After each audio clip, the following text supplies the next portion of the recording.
இயேசு கிறிஸ்துவில் பிரியமான சகோதர சகோதரிகளே, இன்றைய நாளின் முதல் வாசகத்திலே பவுலடியார் தனக்குள் நிகழுகிற அந்த போராட்டத்தை மிக அழகாக எடுத்துரைக்கிறார். நன்மை செய்ய வேண்டும் என்கிற விருப்பம் இல்லாமல் இல்லை, நான் நன்மை செய்ய வேண்டும் என்கிற விருப்பம் கொண்டிருந்தாலும் என்னால் அத்தகைய நன்மையை செய்ய முடியவில்லை என்கிற அவருக்குள்ளாக நிகழுகிற அந்த போராட்டத்தை அவர் அழகாக எடுத்துரைக்கிறார். இயேசுவில் பிரியமானவர்களே, இந்த போராட்டமானது பவுலடியாருடைய வாழ்வில் மட்டுமல்ல, நம்மில் பலரின் வாழ்விலுமே இத்தகைய போராட்டங்கள் இருப்பதை நம்மால் காண முடிகிறது. இந்த போராட்டம் பல புனிதர்களின் வாழ்விலும் மகான்களின் வாழ்விலும் கூட இத்தகைய போராட்டம் நிகழ்ந்து கொண்டேதான் இருக்கிறது. ஒரு முறை முகமது நபி தன்னை சார்ந்தவர்களோடு சேர்ந்து தன்னுடைய எதிரிகளுக்கு போரிட்டு அந்த போரிலே வெற்றி பெற்று திரும்புகிற பொழுது, அப்பொழுது தன்னுடைய பின்தொடர்ந்து வந்தவர்களை பார்த்து சொன்னாராம், நம்முடைய எதிரிகளை நாம் இப்பொழுது வென்று விட்டோம், அடுத்த போருக்கு தயாராவோம், அவர்களையும் நாம் வெல்ல முற்படுவோம் என்றாராம். அவரை சூழ்ந்திருந்தவர்கள் எல்லாம் அந்த எதிரி யார் என்று சொல்லும், நாங்கள் அவரோடு எதிர்த்து போராடுகிறோம் என்றபோது அந்த எதிரியே நாம் தான் என்றாராம்.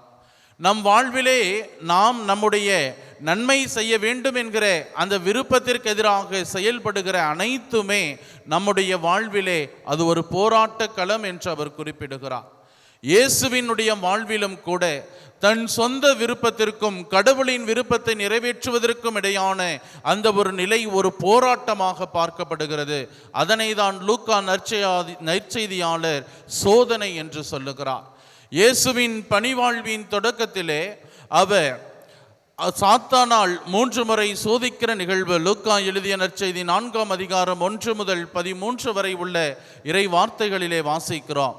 அந்த நிகழ்வாக இருந்தாலும் சரி, தன்னுடைய பணிவாழ்வின் இறுதியிலே கெத்செமனே தோட்டத்திலே இறுதியில் அவர் இறை தந்தையோடு ஒன்றித்திருக்கக்கூடிய அந்த நிகழ்வாக இருந்தாலும் சரி, லூக்கா எழுதிய நற்செய்தி 22ஆவது அதிகாரம் 39 முதல் 43 வரை உள்ள இறை வார்த்தைகளில் நாம் வாசிக்கிறதை பார்க்கிற பொழுது, இயேசுவினுடைய வாழ்வும் கூட இந்த போராட்டத்திற்கு மத்தியில் தான் அவர் வாழ்ந்திருந்தார் என்பது நமக்கு தெளிவாக எடுத்துரைக்கிறது. இயேசுவில் பிரியமானவர்களே, மீன்களிலே 2 வகை உண்டு. ஒன்று செதில் உள்ள மீன், இன்னொன்று செதில் இல்லாத மீன். இந்த செதில் இருக்கிற மீன் தான் நன்னீரிலே வாழும், அவை எதிர் நீச்சல் போட அவனால் முடியும். அந்த மீன்கள் தான் மனிதர்கள் அதிகமாக விரும்புகிறார்கள். செதில் இல்லாத மீன்கள் எல்லாம் அவர் எதிர்கொண்டு போராடக்கூடிய ஆற்றல் இல்லாமையால் அவை சேற்றிலே வாழ்ந்து கொண்டிருக்கின்றன, பலருடைய அருவருப்புக்கு காலாகின்றன. லேவியர் புத்தகம் 11ஆவது அதிகாரம் 12ஆவது இறை வசனத்திலே வாசிக்கிறோம், செதிலும் துடிப்பும் இல்லாத மீன்கள் எல்லாம் மனிதர்களுக்கு அருவருப்பே என்று குறிப்பிடுகிறார். அதாவது வாழ்க்கையிலே எதிர்கொண்டு போராடுகிற போராட்டம் கொண்ட மனிதர்களுடைய வாழ்வுதான் இன்றியமையாததாக வெற்றி நிறைந்ததாக காணப்படுகிறது. அதே போல நம்முடைய அன்றாட வாழ்வில் பார்க்கிற பிராய்லர் கோழிக்கும் நாட்டுக்கோழிக்கும் வித்தியாசம் உண்டு. தேவையான அளவு உணவு, தண்ணீரின் மருத்துவம் என்ற எல்லாம் ஒரே இடத்தில் கிடைக்கிற அந்த பிராய்லர் கோழியை விட தன்னுடைய வாழ்வின் ஒவ்வொரு நாள் உணவுக்காகவும் போராடுகிற அந்த நாட்டுக்கோழிக்கு மதிப்பும் விலையும் அதிகம். அதே போலதான் எந்த ஒரு மனிதனின் வாழ்வு போராட்டத்திலே ஈடுபடுகிறானோ, தங்கள் வாழ்வில் வருகிற பிரச்சனைகளை கண்டு விலகி விடாமல் அந்த பிரச்சனைகள் அனைத்தையும் எதிர்கொண்டு போராட கற்றுக்கொள்கிறானோ, அவனுடைய வாழ்வு வெற்றி நிறைந்ததாக அமைகிறது.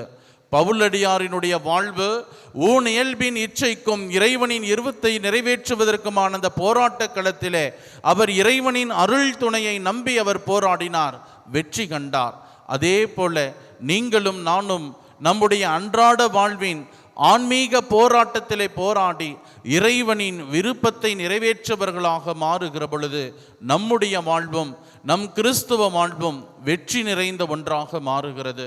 தொடர்கிற திருப்பலியிலே வாழ்க்கை என்கிற கிறிஸ்துவ போராட்டத்திலே ஒவ்வொரு நாளும் கிறிஸ்துவின் துணை கொண்டு நன்மை செய்யக்கூடிய அவற்றுக்கு எதிராக வருகிற அனைத்தையும் எதிர்த்து போராடக்கூடிய வெற்றி அடையக்கூடிய அருளுக்காக மன்றாடுவோம்.